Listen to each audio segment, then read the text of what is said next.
some sort of authoritarian regime, someone that tells us, you do that, even though you know in yourself that that thing isn't the right thing to do. It's manipulation. Right? Manipulation. Yes. So we have to have something fluid, some sort of leadership that people can get actively inclined. You don't need to have a fixed group that leads. You have to have change, right? Okay. So, in politics, even if people hate us for this, we try to present a vision of how we see things going in a certain period of time when we come to power, let's say. But this vision, based on a certain ideology, a certain line, must be conducted, must be influenced and oriented by a certain group. This is where we come to the notion of political leadership. Well, we have to define this thing we call political leadership. And this is what Alfred de Gracia, a very important Spanish politicologist, said. A political leader may be identified as any occupant of an established political position, or as any person in or out of such a position whose political activity has more influence upon a group's behavior than has the activity of an average member. In other words, we need somebody that is brighter or more active than the rest of the people. That will tell the great masses what to do. Right? Wrong. You don't need to tell people what to do. You need to convince them that the thing they are doing is correct. Right? Because if we tell people what to do, exactly. Like we had in North Korea. The great leader has died, go cry in the street. So, this political leader can be an occupant of an established political position or any kind of person. So, the boss of the party or the boss of the syndicate or the trade union doesn't need to be the leader. A leader can be the average Joe that among a certain group has an influence. So, if I have a couple of friends and I talk to them about lowering taxes to attract investors, and they believe me, this means I'm a leader. I don't need necessarily to be in a position that calls me a leader. I can be a leader. In history, we have already some disputes about how leaders come to be, how they appear. They don't just sprang out of holes in the ground. They either are built or shaped by society, right? Or are they born to be leaders? What's your opinion on this? Is a leader born or is a leader made? I think it's made. Okay, who makes him? He like himself. He made. Okay, so the experiences of his life make him to be a leader. Okay. But sometimes there are leaders also born to be a leader. Okay. Also education played a main role. Okay, so certain rules of society, right? Yeah. Okay. So what do you think? Are leaders some kind of heroes? Are they some kind of made up for that job to be a leader, or are they shaped to be the leader? I think maybe we can use some percents. Like maybe he's born a leader for 30%, and he's in life experience he's a leader for 70%. You're on something. Okay. So let's have a vote. That's democracy, right? Which among you are in favor of a leader being made? Okay? A couple, okay? And which of you are in favor that leader is shaped by his environment, his Nature. society, his Shared nature. by the environment. Okay. And the rest, you know. It's a democracy, you are allowed not to vote. Okay, well, in our history, as we see in politics, we have two extremes, the left extreme and the right extreme, communists and Nazis. There are also two extremes when we're talking about the theory of leadership. And those extremes are hero or pawn. The first one belongs to Thomas Carlyle, theory called Great Man. He says that in history, leaders are like heroes. They come up out of nowhere and they just take up arms and they bring down the tyranny and they lead society to progress. This was his point of view. He said that nothing has to do in a man's experience with his formation as a leader. He says that a leader just exists. He's born to be a leader and he is not influenced by anything around him. He's uniquely leaderish. The second theory belongs to a famous author, Leo Tolstoy. You may know him from War and Peace and Anna Karenina and all those novels. The pawn theory. He says that a leader is not important as a person. He is influenced by the context in time where he appears and by the entire events that shape him. But if you were to be born in another time, in another space, you would just be an average Joe. Another person to be led, not to lead. While Thomas Carlyle says, no, a leader, no matter where he appears, no matter where, in which time period he appears, he is going to be a leader, the same person. Well, actually, neither of them are right. The first one mistakes by taking the man out of the context, because we, as human beings, interact with others.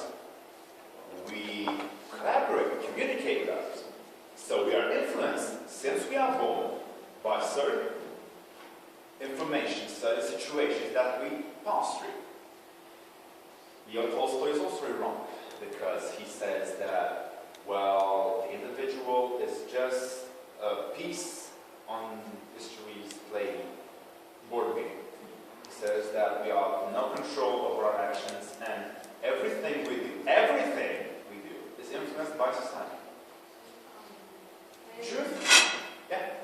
I think that you are born to be a leader, first of all, but you won't be anything without any education, any influence of society. I think that both of these things are very important, and this is like a combination that is can't party away from each other. Exactly. So we have to have a mixture. We cannot have a pure right politics without social measures. We cannot have a pure socialist politics without capitalist measures. So we cannot have a pure extremist theory about leadership. We have to mix them. But I think the first one is wrong.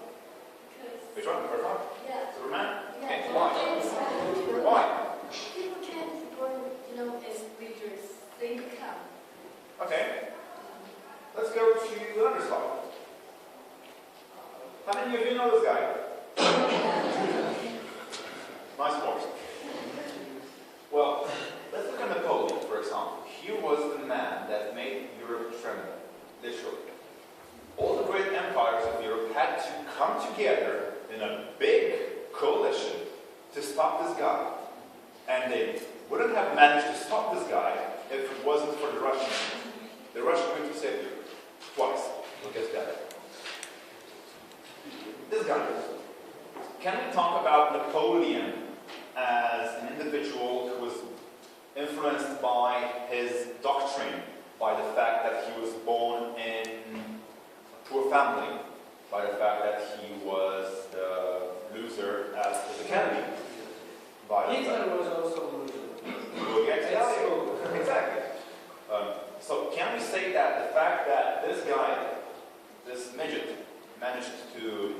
make Europe tremble is purely a result of the environment he was born in? Or can we say that the fact that he had those certain parents and that certain time with those certain experiences which make him unique, make him a superhero? But he was born with I think abilities. it's about time, yes. Okay. He was born with abilities, so why? He had all the things in his character. He was a leader. He had an influence by the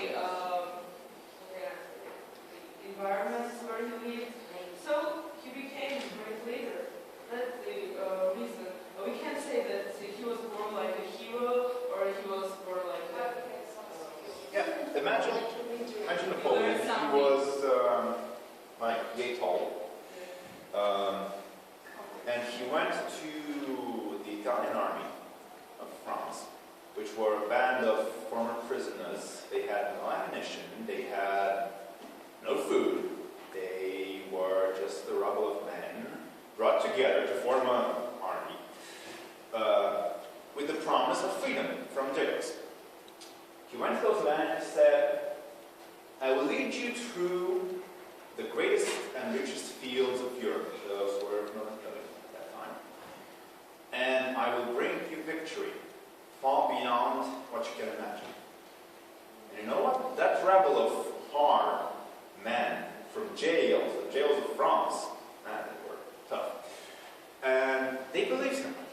Now, why do you think they believed him? He was big, not much of a character, not much of a presence. He was good speaking. Influence. That's what many Influence, okay. That's one of the main parts of the leader's character. All right. Why?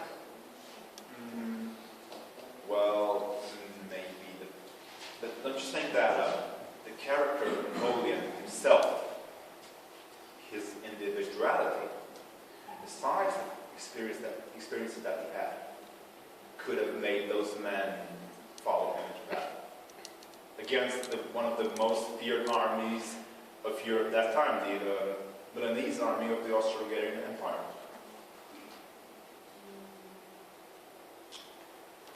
Only a year before he went to Italy, revolution broke up in France.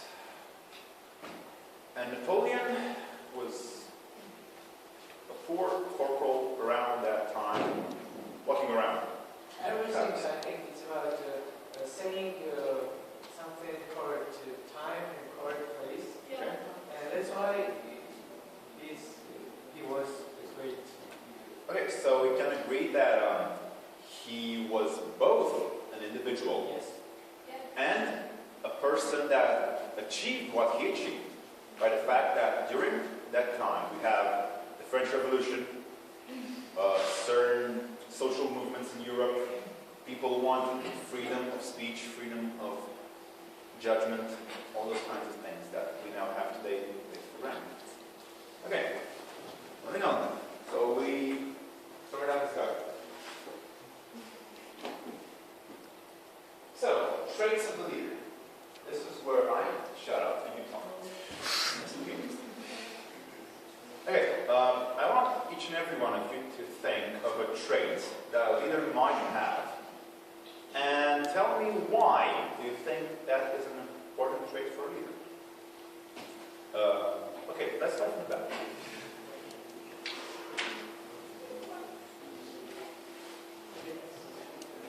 From the back.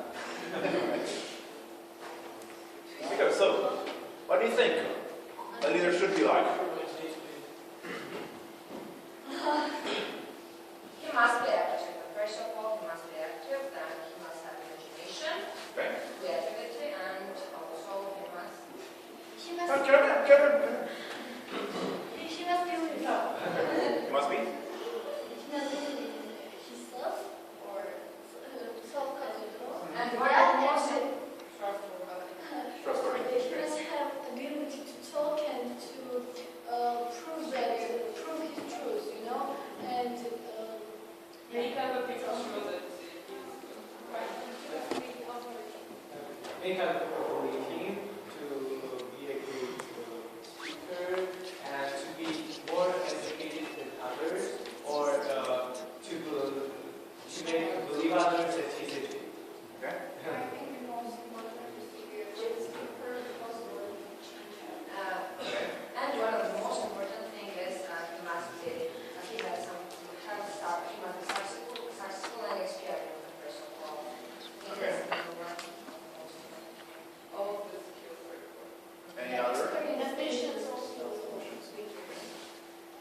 adapt to all kind of situations and get rid of all kind of people. And Very I think he must be personality, like not as the same as society, like some different guy.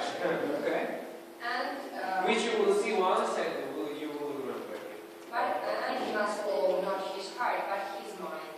It is very important. Okay. And he must be able to make influence on the people around him. Like good. Okay. Any other compliments? Yeah, that's good. Other opinions? Come on, a leader has to be No, I a think model for his people. he must be He must be physical. So physical imposing. Okay. And have high position and motivation also. Okay. should also be very communicative and make impression everywhere you go. You know, any thoughts on this? I have a lot of ideas about it. So, Okay, two. two. So I think that I don't think that leaders are perfect leaders. I think leaders are made up by their environment and by the vision of them. But for example, Napoleon, yeah, I can add something. Napoleon was a poor guy. He was he had just one chance. Yeah. Yeah, And he took it. yeah. And I think that a leader should take this one chance which he or she has. We don't speak about leaders like she, yeah? Everyone everyone says that it is he, yeah. Yeah, every one of you can be his particular leader in a certain situation. He must be chosen. Okay? Yes, and mentors of the group of people which you want to maybe. I think he would be motivated to do something for people who believe him, and he should be very dedicated. Okay. Short question, yes or no? If one of your friends says, let's go drink a vodka, and you, what would you say? Yes. Yes. Is that guy a leader? Yes or no? Based on the situation. No, it's a new situation. Hey guys, let's go drink a vodka.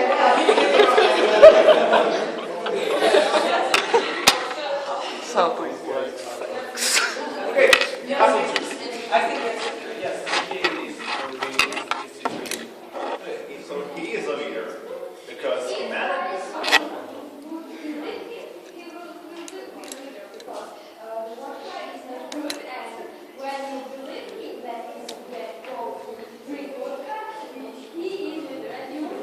Exactly. The best answer yet.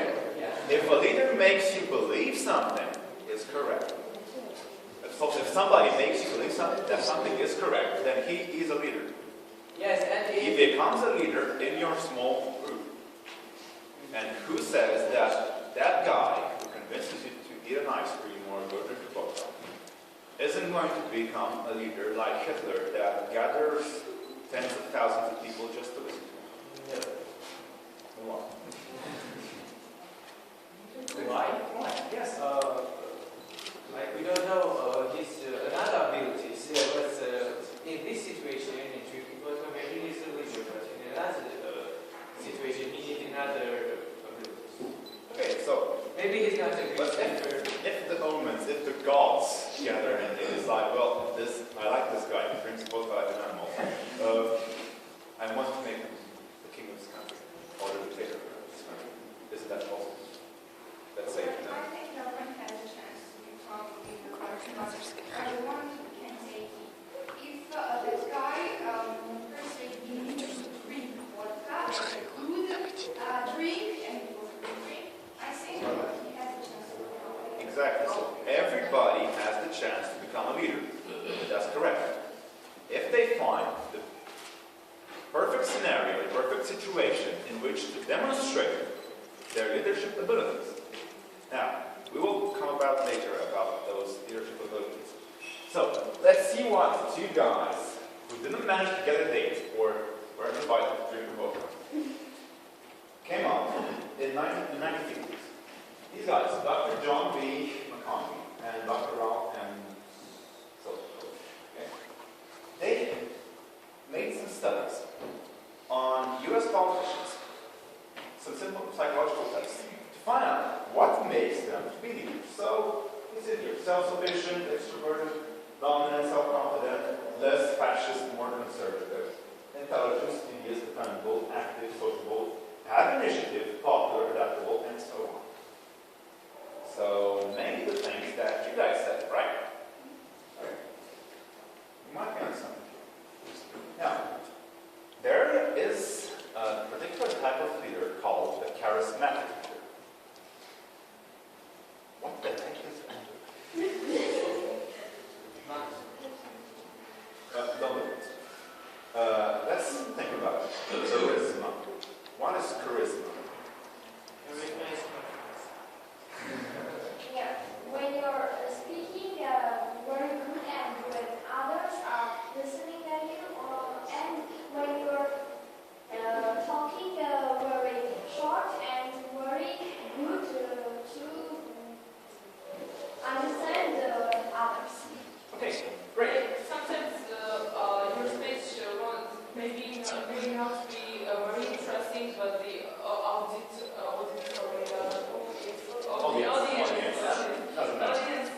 listen to you, and you can make them interested something like interesting something.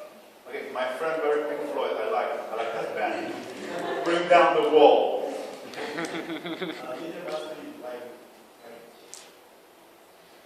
Okay, yeah, I get it. Yeah, he has to bring things together. Yeah. Well, how many of you have ever heard of Max Weber? And now a cricket sings, creak, creak, creak, creak, creak. I will search it. Yeah, search on Only me, yeah. Yeah, except you. So, this guy, Max Weber, was one of the coolest guys in politics that ever existed. He theoretized almost everything about politics. And his books are the Bibles of politics.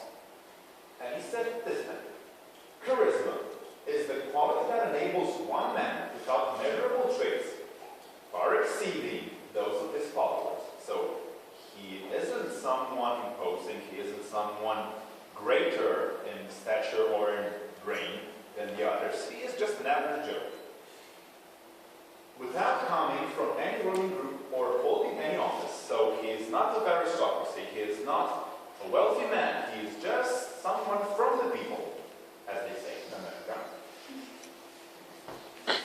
So, coming from any particular group or holding any office, to exercise surpassing magnetism and to gather a tremendous following, charisma. Tremendous following. So, this guy, average from every point of view. He wasn't the brightest bright in the school. He failed in mathematics. He got beat up in high school because he was weak, maybe, but he didn't manage. Manages to captivate masses. Manages to spread out his message.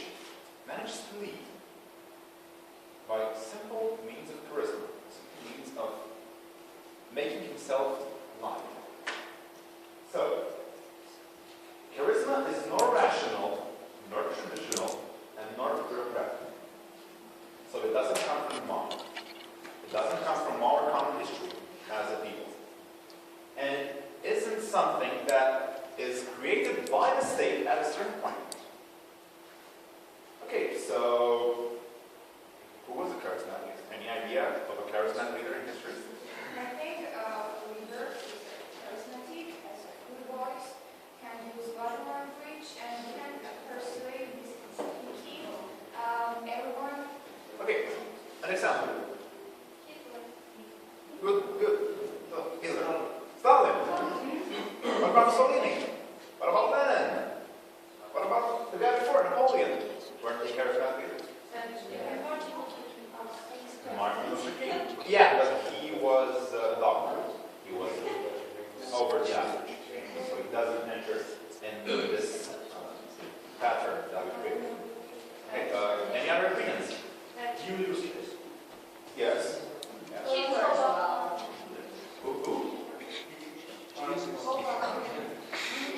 I can say that again.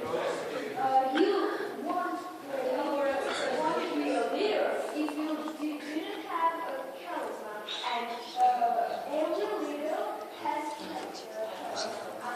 Yes, in certain doses, but because if you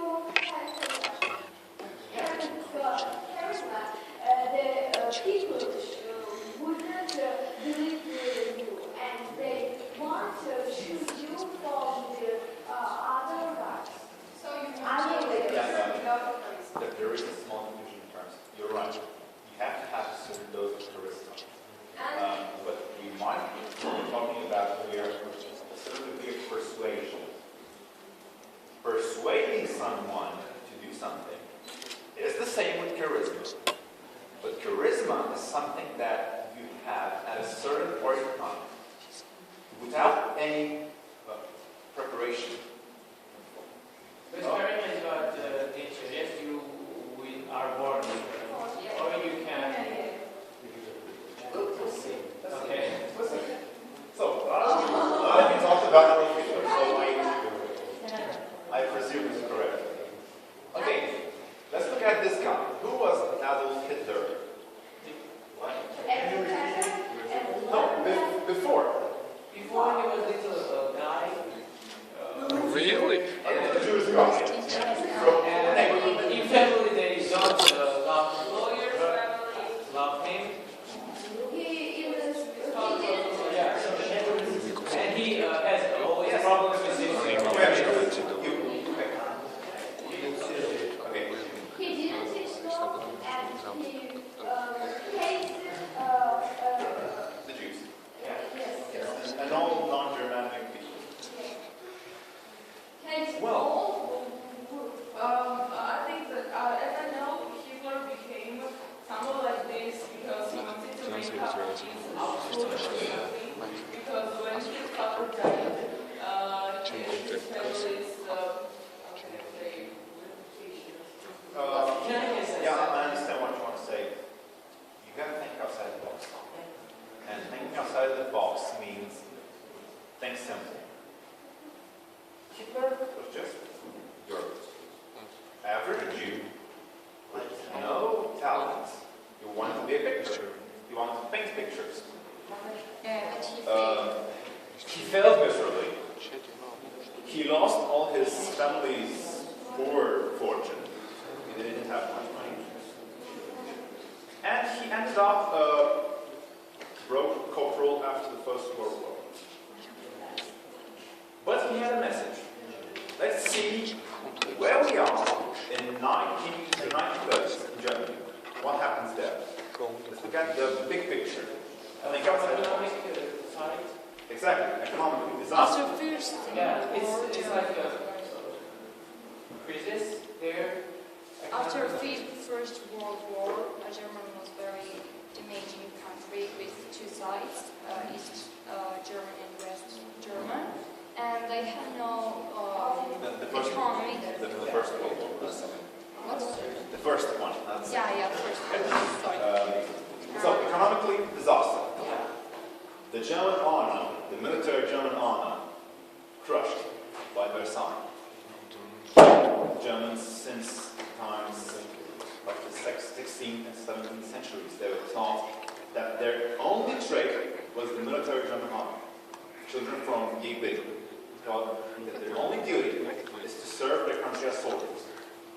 So, their honor was crushed at Versailles. Who was prosperous in this crisis economy? Yeah, who was prosperous? Who had businesses? Who went to college? Jews Who came to leadership camps? Jewish people, exactly. So the Germans, they were broke, they were honorless, and they were out of jobs. Who was guilty? Exactly.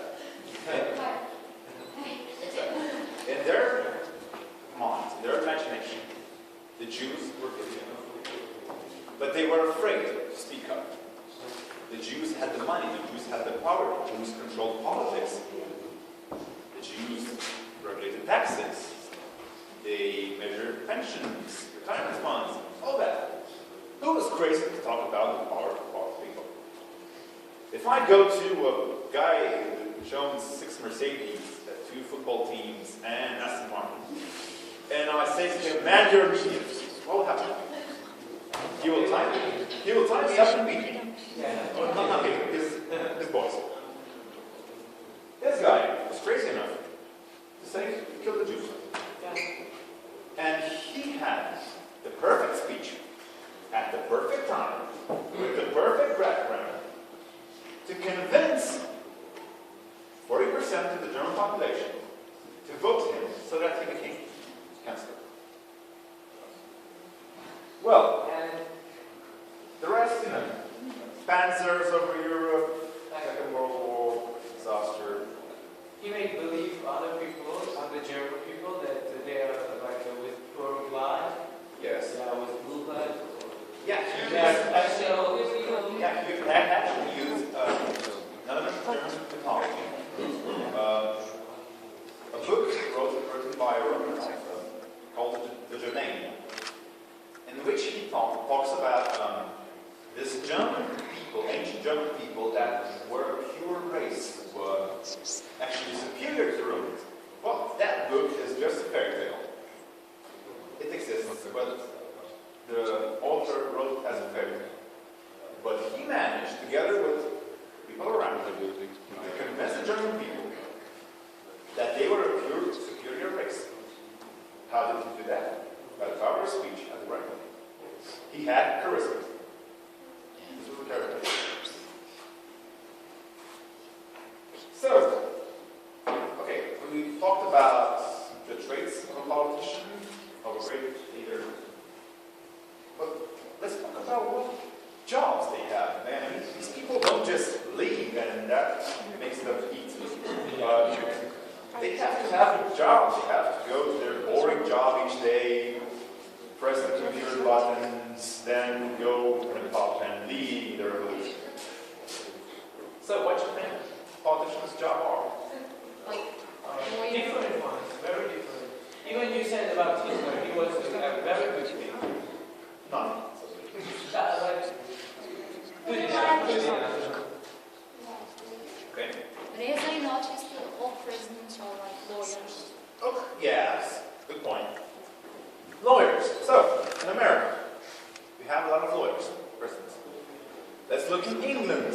What do we have in England? Who are political class in England? We have also a royal family in England. Yes. So you have to have a certain degree of nobility, a certain fortune behind you to be a successful politician in England. In France, for example, to be a successful politician, you need to be a professor. Remember, from academy maybe, you have chances there. So it depends on country. Exactly. Some cultures. The fact, in my country, in Romania, the president is a sailor. Oh. Yeah, he's taught by the sailor man, literally. And our prime minister was a businessman. Yeah, the current prime minister in my country is a lawyer which copied his doctorate diploma. That he did. Made a mistake. And so on. So, to be a leader, does it matter what your background is, what your job is? Yeah, it's right. No, say. Come on.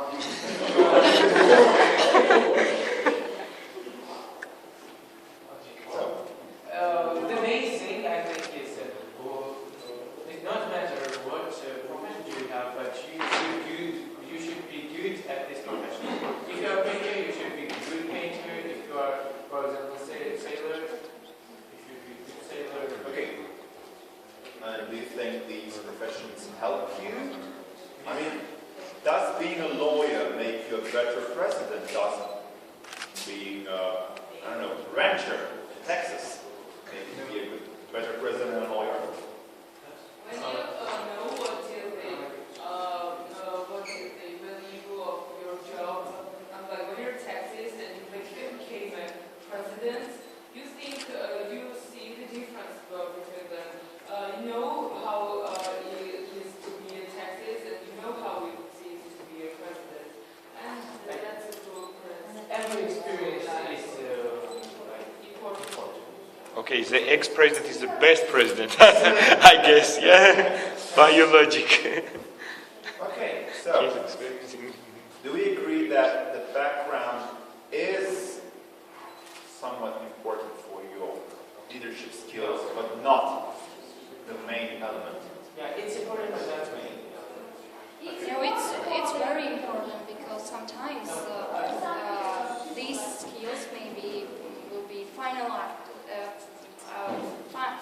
factors that turns your hard working into success. So everyone wants to have a leader who is successful and know is your own way.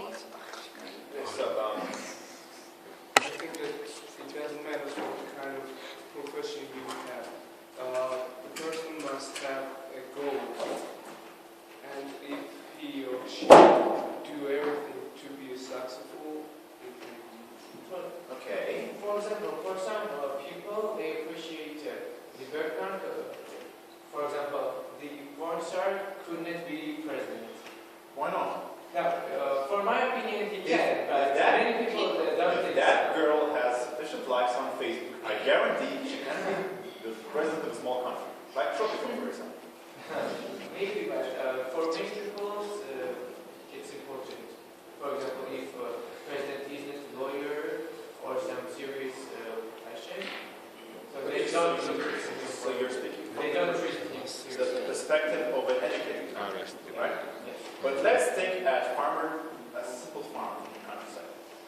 If you go to a simple farmer and you give him $100 and a bucket and a chicken, he might vote you even if you are a porn star, right?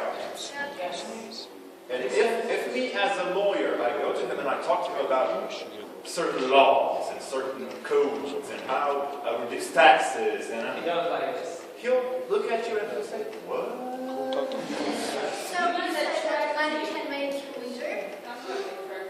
Yes, in certain situations, money can buy you the office. But it's not. You should I think. be different for all age. If you are a painter, you should be different of all painters, because when the other people look at their picture, they should say that it's painted something Da Vinci. You should be different of all. To some other people's beliefs. Okay, I'll give you an example. Let's presume that when we first met, I wasn't sitting here and talking to you about some boring stuff, and you weren't there listening to me, and like most of you almost falling asleep. I don't blame you. I'm in the same situation. I woke up at 2 a.m. So, if let's say we would have met at a movie, we would have talked about that movie, I think that you might have been more friendly to me if we had an informal conversation about a movie, except about politics. This was Yes, yeah, but the thing is, you have to understand that not all the people in a community, in a country, more or less, are educated. Some of them can be bought off by a chicken and 2 eggs and a couple of pints of beer. So you say that you mean that money can make you leader? Yes. I can't agree with you. Yes, and I'll tell you how money can make you win power. Yeah, I understand that. In big money policy, for politics. This is Being part of people. one minute. What do socialists do, for example? What? Socialists, Yeah. social democrats. When they get to power, they raise the pensions, they raise the average wage, they create jobs at the state, not private jobs. So they give up money. They buy, indirectly, their next term in power. But, on the other hand, because the state isn't a big cow that you can milk for money. They have to put on taxes. So they give you with one hand and take with two hands from the pocket. But you don't see this because you are happy that the average wage was increased and you can afford taking kids to Disneyland. But now, But if you are promoted to be a leader, you have no money. What can you do? Well, that's the hard thing. money can make you, Money can make you better, but you Fake should leader. Money can make you fake leader. But if you're a real leader, Money can make you it's very bad. better than a fake leader. This depends on the goals you want to be a leader for. Maybe I want to be a leader not to help people, but to help myself. So guess that is. Okay, last question. Yes, if money makes you richer, why in America midterm didn't run A very good question. Because Obama didn't work on it. So what do you think? Because Obama found a way to go around the money, or the difference of money. Yeah, so money He is... went to the soul of the American voter. That's the hard way. That's the way that implies going from door to door. But it proves that money doesn't play the main role. Yes, in the case in which you have another man that is disposed to make the effort to counterbalance the money. Yeah. Okay, so we moved on from this. So, psychology of political leadership. Who do you recognize? Dalai Lama, Tali, Margaret Thatcher, the lady of Ireland.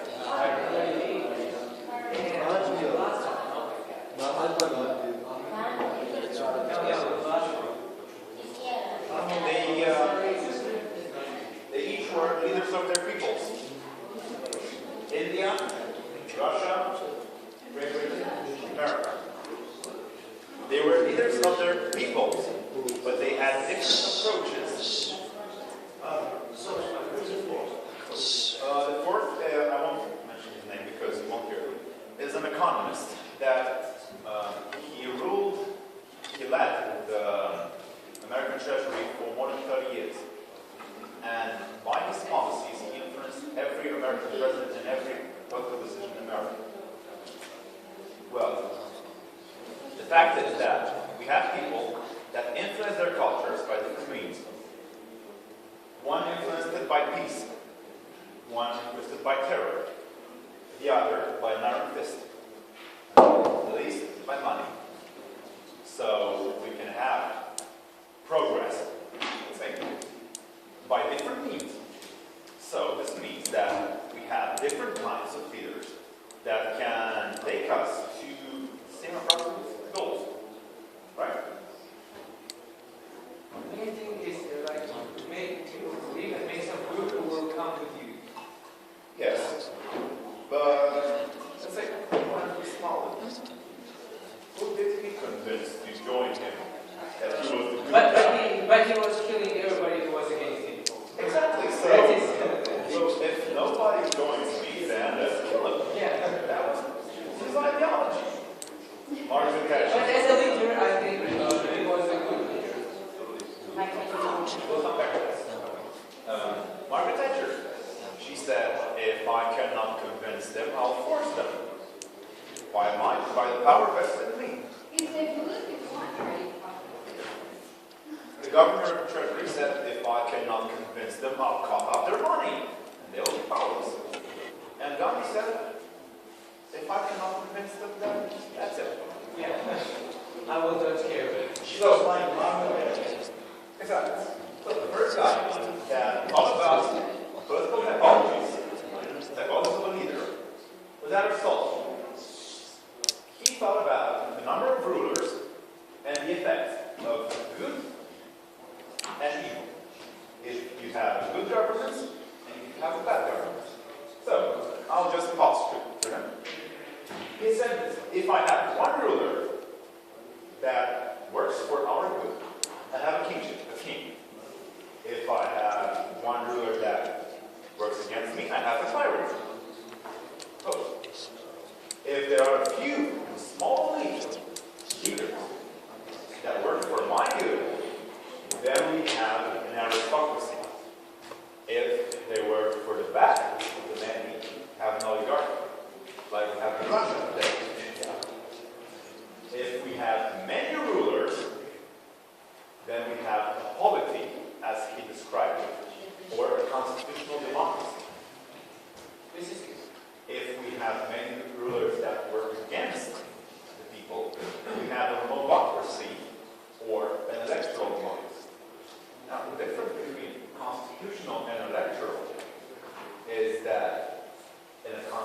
democracy, those many obey the Constitution.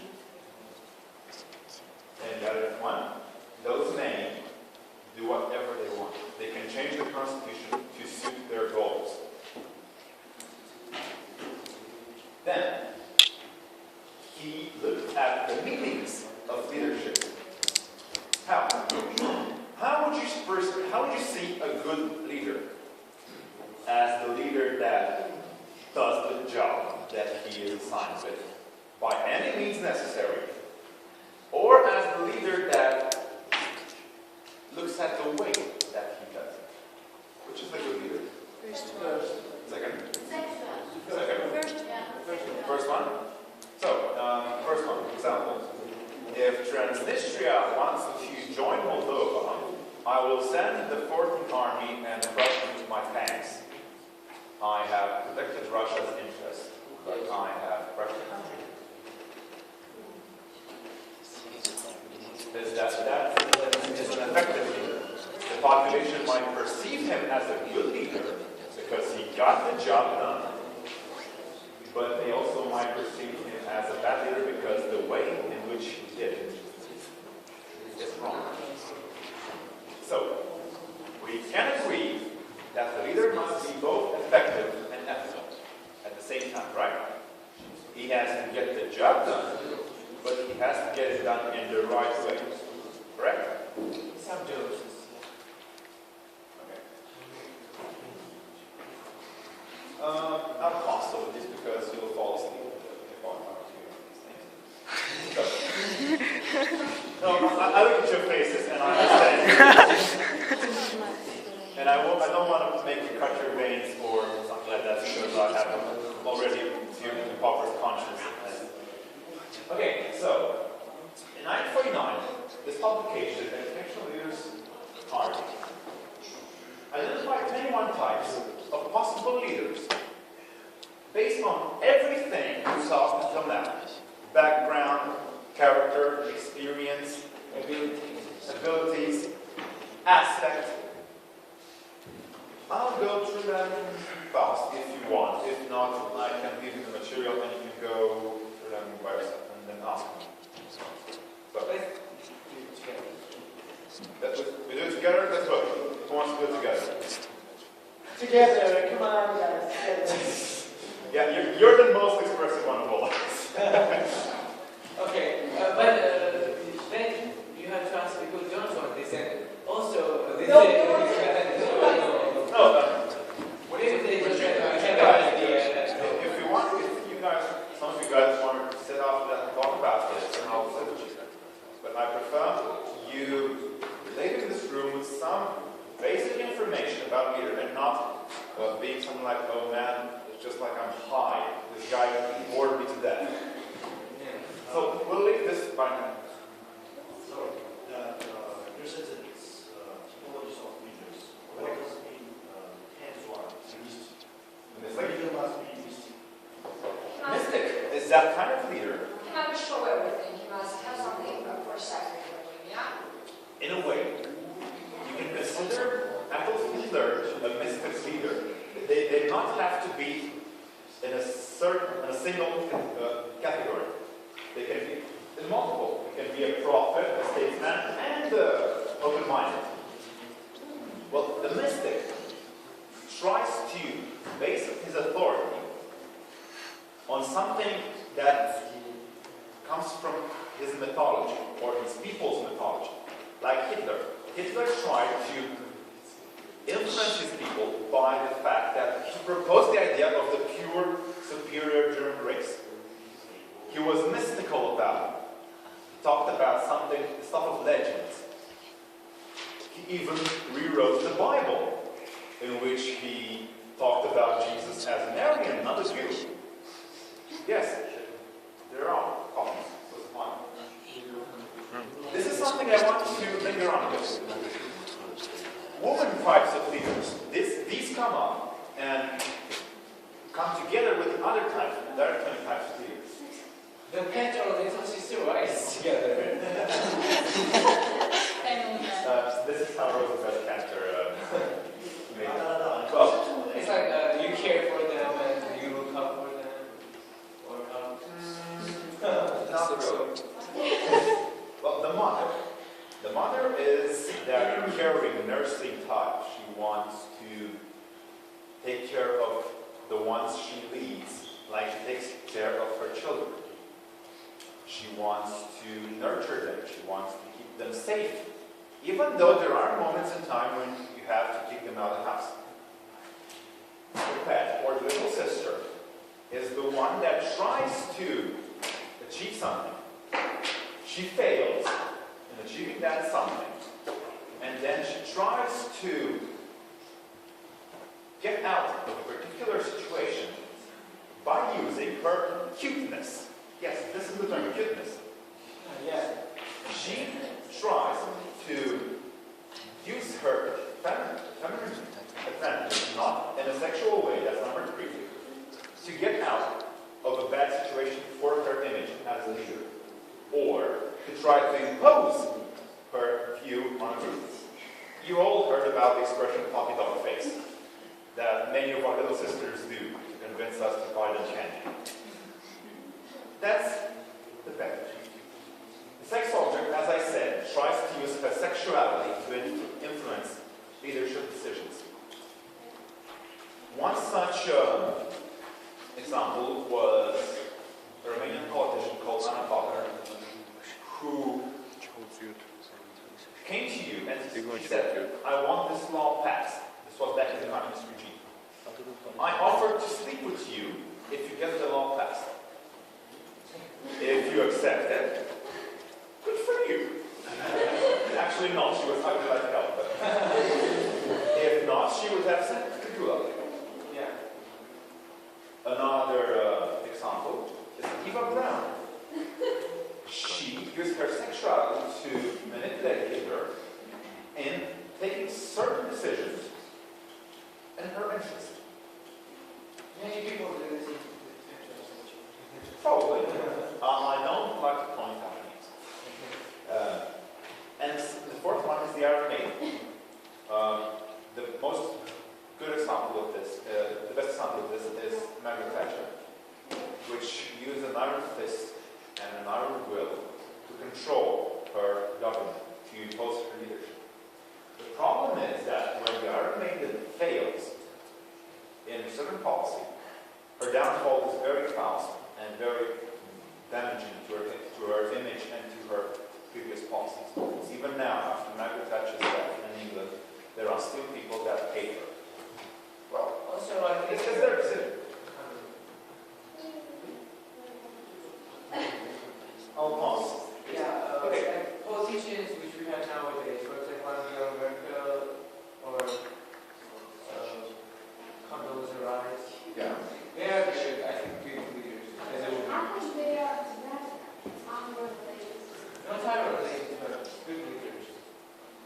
Angela Merkel is an Iron Maiden.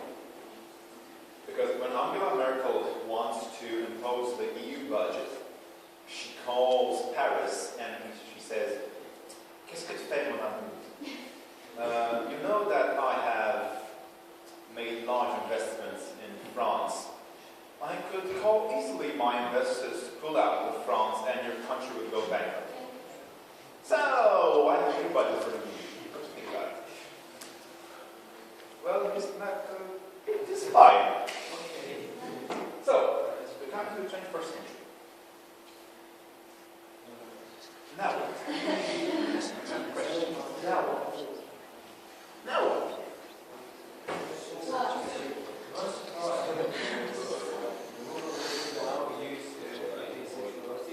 They try to use Yes. They can't. They are mothers, and very few are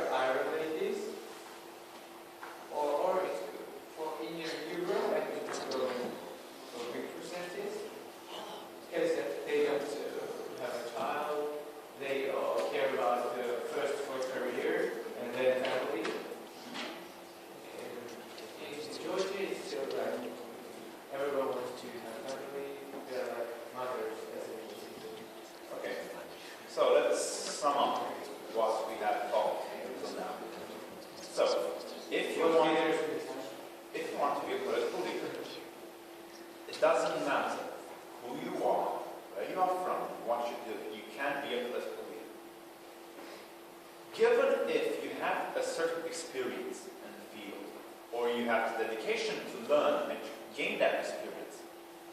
Also, if you have political, historical context in which you can make yourself known as a leader, because you might be a brilliant man, but if you talk about hatred against Jews in 21st century Russian field, even if you might have a point, Germans still hate it, but it's not the point. The thing is that if you can all be leaders in certain situations,